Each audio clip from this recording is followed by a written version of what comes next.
बिस्मिल्लाहिर्रहमानिर्रहीम। ख़ातिन हज़रात, अख्तर अब्बास का सलाम पहुँचे। आज का मौजू उन ख़ातिन हज़रात के बारे में है जो मुल्क से बाहर हैं, ख़ास तौर पे मशरक़ वस्ता में और उन ममालिक में जहाँ वो बरसों से कमा रहे हैं और कमा के अपने वालिदैन को भेज रहे हैं और अपने बहन भाइयों को भेज रहे हैं। और इस तरसील ज़र के 10-15 साल गुजरने के बाद no they are asking question कि सर हम आने वाले दिनों में क्या करें, हमारा जो मामूल है, हमारी जो मनसूबाबंदी है वो क्या होनी चाहिए। हम इस पे बात करेंगे, लेकिन उससे पहले साइमा इदरीस की बात। साइमा इदरीस कहती हैं, लव यू सर, आपने मुझे जीना सिखा दिया है। आपसे बहुत बातें सुनी हैं और दिल ने उन पे यकीन किया है, साथ ही उन पे अमल भी करना शुरू कर दिया है। शहीदा खालिद ने कहा कि मेरा आखिरी सेमेस्टर है और मेरे पेपर हो रहे हैं, पर फिर भी मैं आपकी कोई वीडियो नहीं छोड़ती। कभी कभी तो आप सिर्फ 2-3 लोगों के नाम ही लेते हैं। बराए करम बहुत से लोगों के नाम लिया करें, हम सबके दिल अपने ही नामों के साथ धड़क रहे होते हैं। और आपकी बातें 16 आने नहीं बल्कि 20 आने दुरुस्त होती हैं। शनीला शुक्रिया। और ये वर्दा खालिद ने कहती हैं कि आपसे कैसे रब्ता करें, आपसे कुछ बातें डिस्कस करनी है, बहुत इम्पॉर्टेंट है। बेटा बहुत आसान है, हर वीडियो की डिस्क्रिप्शन में हमारा फ़ोन नंबर दिया हुआ होता है 0332-746-8746। इसी तौर पे दूसरा नंबर होता है 0300-946-8746। ये नंबर अपॉइंटमेंट के लिए हैं, आप इस पे कॉल करते हैं। हमारे जो टाइमिंग्स हैं वर्किंग आवर्स वो हैं सुबह 10 से लेके रात 10 तक। सुबह 10 वाले जो हैं पाकिस्तान के लोगों के लिए हैं, और जो बैरूनी मुल्क वाले चूँकि ज़ाहिर उनका हमसे घंटों का फ़र्क होता है, तो वो फिर they are more comfortable to talk and have the counselling session in night और लेट नाइट, तो उनके लिए हमने फिर रात का रखा हुआ है। और इसका अपॉइंटमेंट लेने के बाद तो आपको वो तरीका भी बता देते हैं कि फ़ीस कैसे पे करनी है, वेस्टर्न यूनियन से, रिया से, मनीग्राम से, या जो भी आपके यहाँ होता है, और आराम से आपको फिर टाइम कंफर्म आपका हो जाता है। ये शनीला हैं, कहती हैं सर हम क्या करें, कोई हमसे बहुत प्यार करे, हमारे साथ जीना चाहे, मगर हमारा दिल उसके नाम पे ना धड़के, और दिल ना धड़कता हो तो कोई कैसे अच्छा लग सकता है और उसका नाम होंठों पे कैसे आ सकता है। बात दुरुस्त है, इस पे तो पूरा सेशन बनता है, सिर्फ राय का एक जुमला नहीं बनेगा। और ये इंडिया से कहा, मैं हैदराबाद से हूँ, और अख्तर अब्बास साहब आपका ब्रांच कायम किया है, जिसको ज़रूरत हो हमसे रब्ता करें। भले आदमी हमने क्लोनिंग सुनी थी, और इंसानों की तो नहीं हो रही, भेड़ों की हुई थी, तो क्लोन हुई हो तो फिर आप हैदराबाद में लाइफ कोच के नाम से उन्होंने जो किया, तो अभी तो वो आपका अपना होगा। तो बराए करम मेरा नाम लेके, ज़ाहिर है मैं न वहाँ पहुँच के कोई बात बता सकता हूँ न कर सकता हूँ, तो ये जो ब्रांच कायम नहीं किया होगा, ये कह लें कि आप इसी सोच की, इसी फ़िक्र की कि जो हम दूसरों की ज़िंदगी में खूबी भरना चाहते हैं, खूबसूरती भरना चाहते हैं, उनको ज़िंदगी में कामयाबी हो, सिर्फ ये अप्रोच नहीं है। मेरा रब उनको अपने यहाँ भी आखिरत में भी उनको कामयाब करे, कामरान करे। इसलिए मेरा तो बिलीव पूरी दुआ पे, आदि पे नहीं है। रब्बना आतिना फिद दुनिया हसना व फिल आखिरा हसना। सिर्फ दुनिया की जो हसना है ये तो अधूरी है, नामुकम्मल है, ये कभी मुकम्मल नहीं हो सकती जब तक अगली कामयाबी न मिल जाए। ओके ख़ातिन हज़रात, ये जितने बेटे, जो बड़े बेटे होते हैं आमतौर पे, वो सेंसिबल होते हैं, वो अपनी घरों की, वालिदैन की जो मुश्किल ज़िंदगी है उन्होंने वो देखी होती है, जब खाने को भी नहीं होता, जब पहनने को भी ठीक नहीं होता, और वालिदैन की कम आमदनी, बिल्कुल बेवसीला होने के बावजूद जब कोई छोटा मोटा वो कोर्स करके बाहर चले जाते हैं और फिर धीरे धीरे अपनी मेहनत से, वालिदैन की दुआओं से, अल्लाह की मेहरबानी और करम से वो कमाने लग जाते हैं, तो 2-3 तरह की चीज़ें होती हैं। जो पाकिस्तानी बेशतर बड़े भाई हैं वो अपने छोटे बहन भाइयों को पढ़ाते हैं, ये उनका एक मुस्तकिल काम है। वो अपने वालिदैन का ख्याल करते हैं, उनको मुस्तकिल पैसे भेजते हैं, अब फिर वहाँ घर आ जाता है, घर बन जाता है, प्लॉट ले लिए जाते हैं, कुछ छोटी मोटी दुकान आमतौर पे नहीं होती, क्योंकि जितने पैसे ये आते हैं ये सब खाने पीने पे खर्च हो जाते हैं। तो 2-3 चीज़ें हैं जो मैं आपके गोशगुजार करना चाहता हूँ। ये चीज़ें अगर आप समझ लेंगे तो आपका दिल कम दुखेगा, आपको तकलीफ़ कम होगी। अदरवाइज़ 20-25 साल बाद फिर दिल तकलीफ़ से भरता है। कब भरता है? आप सोचते मैंने इतना कंट्रीब्यूट किया, मैंने इतना शेयर किया, मैं कहाँ पे हूँ, और आप वहाँ कहीं नहीं होते। फिर आप ये भी सोचते हैं इतने सालों से, 20 सालों से मैं मुसलसल, मानो 1 लाख रुपया भी आप भेज रहे हों तो फिर भी 60 लाख रुपया बनता है। ये कहाँ जाते थे? जब मैं वहाँ था तो बमुश्किल घर की आमदनी 5,000 थी, 6,000 थी, तो 5,000 से 50,000 हुआ। वो जो इतना बड़ा गैप था वो कैसे एड्रेस हुआ? नहीं एड्रेस हो पाता।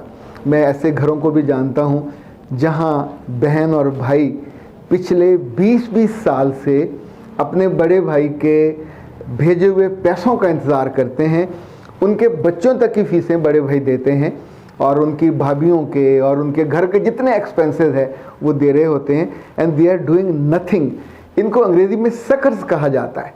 सो ये जो कमाने वाले भाई हैं ये कभी अपने बहन भाइयों को सकर्स ना बनाएं। सकर्स केले के नीचे होते हैं, ये कभी केला नहीं बन पाते, ये उसकी जड़ों को चूसते हैं और फिर इतने से पिद्दे पिद्दे से रह जाते हैं, ना बड़े होते, ना इन पे फल लगता है, ना इनका वजूद ही केला कहलाता है। निष्कर का जो पौधा है उसके साथ भी यही होता है, गन्ने का जो पौधा है उसके साथ भी कुछ वजूद पूरा गन्ना बन जाते हैं जिनकी कीमत होती है, जिस पे रस होता है, जिनके चीनी और गुड़ बनता है, और बाकी का तो चारा भी नहीं बनता, वो उसके साथ ही नीचे होते हैं, जड़ों में पड़े रहते हैं, वहीं पैदा होते हैं, वहीं मर जाते हैं प्रोडक्टिव हुए बिना।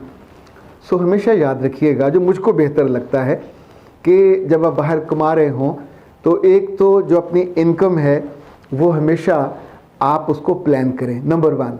नंबर 2 ये कि उसको कभी अनाउंस ना करें। नंबर 3 अपने घर की मौजूदा हालत को देखते हुए उसको तदरीज के साथ इजाफा कीजिए, यानी यकदम, वो पंजाबी में कहते हैं होछे हाथ कटोरा तो पी पी के आफरिया। जब यहाँ गुर्बत रही हो, कमी रही हो, बाहर वाले लोग सब्ज़ी खा के एक कमरे में रह के मुश्किल से मुश्किल हालात में गुजारा करके अपना पेट काट के पैसे बचा के जो घर भेजते हैं, तो चूँकि घर वालों को उस पैसे की इस लिहाज से कदर नहीं होती कि उनके बेटे ने कमा के भेजा है, तो बेटा उनको ओबलाइज कर रहा है, बेटा उनसे दुआएं ले रहा है, लेकिन उन्हें वो कदर नहीं होती या उनके पास उसकी आदत भी नहीं होती। वो जैसे इजी कम इजी गो वाला मामला हो जाता है।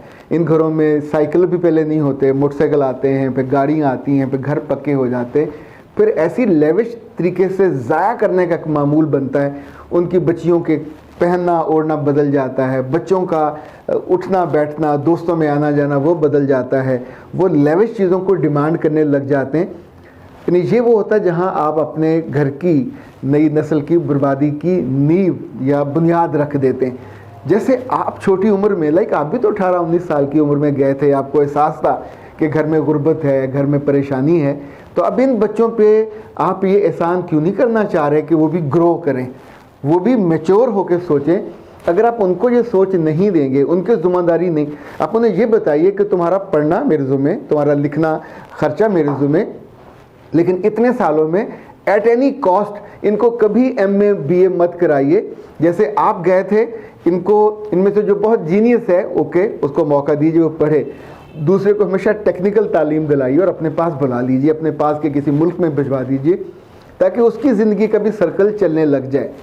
अगर आपने ये ना किया तो साल पे साल गुजरते जाएंगे और and of the day you would be with tears, आप दुख से भरा हुआ आपका दिल होगा और आप किससे गिला करोगे?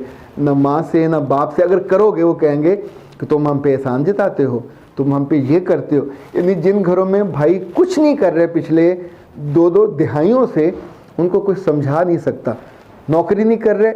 अच्छा, जहाँ इजी पैसा होता है, इनके बच्चे या भाई या बाप कभी दुकानें नहीं खोलते क्योंकि उस पर भी 10-12 घंटे बैठना पड़ता है, उस पर भी वक्त लगाना पड़ता है, क्योंकि इनके वजीफे लग जाते हैं।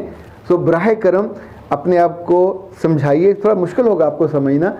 अपने रिस्क के 3 हिस्से कीजिए।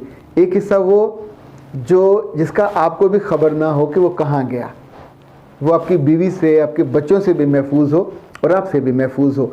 दूसरा हिस्सा आप अपने पे खर्च करें, जहाँ आप रहते हैं अपने आप को मैनेज करें, अपना अच्छा खाना, अच्छी सेहत, इस पे कंप्रोमाइज़ ना करें। आपकी सेहत ख़राब हुई तो सब ये पूरा सर्कल टूट जाएगा।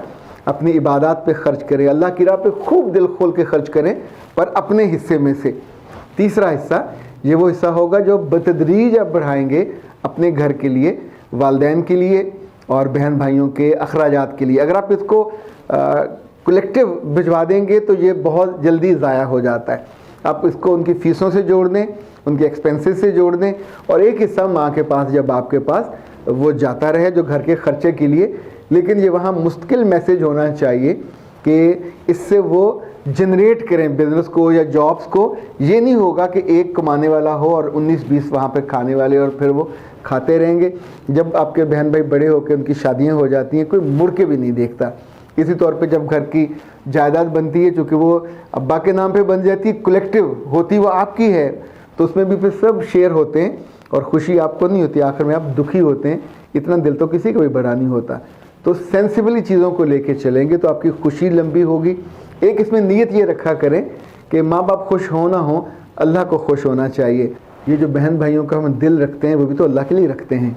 सो अल्लाह की तरजीह नंबर 1, वालिदैन की खुशी नंबर 2, पर उनसे हमेशा साथ साथ डिमांड किया करें, दुआ की डिमांड किया करें कि जो बहन भाई उनके पास हैं वो फारग ना हों, वो मुसलसल इंगेज हों पढ़ाई में, कामों में, ताकि आपने जितनी मेहनत से वहाँ भेजा तो वो बेहतर उसका हो पाए। जो आपने अपना हिस्सा रखा उसको भी बढ़ाते जाइए। फिर उसमें से आप प्लॉट लीजिए, कुछ ऐसी जायदाद लीजिए जो ओपन ना हो, उसको नज़र भी लगती है, जेलसी भी होती है। ये चूँकि आपका अपना हक हलाल का खालिस अपना कमाया हुआ है, ये कलेक्टिव मनी नहीं है। सो इसकी हिफाजत करना अलग से ये आपके पे वाजिब है, आपके अपनी बीवी और अपने बच्चों के लिए। फिर दूसरा जो आपका हिस्सा है, तीसरा जो वालिदैन और बहन भाइयों का हिस्सा है। आई होप कि इसमें को 19-20 करके बाकी को मामूल यही रहना चाहिए। अदरवाइज़ फिर end of the day you have to weep, और उस आंसुओं को फिर पूछने वाला भी कोई नहीं होता, इवन बहन भाई भी नहीं होते, और तब आप अकेले उस दुख में निचड़ रहे होते हैं और डुबकियाँ खा रहे होते हैं। तब मुझे याद करने का कोई फ़ायदा नहीं, मैं तो पहले आपको बता रहा हूँ। अख्तर अब्बास को इजाज़त दीजिए। अस्सलाम वालेकुम व रहमतुल्लाह।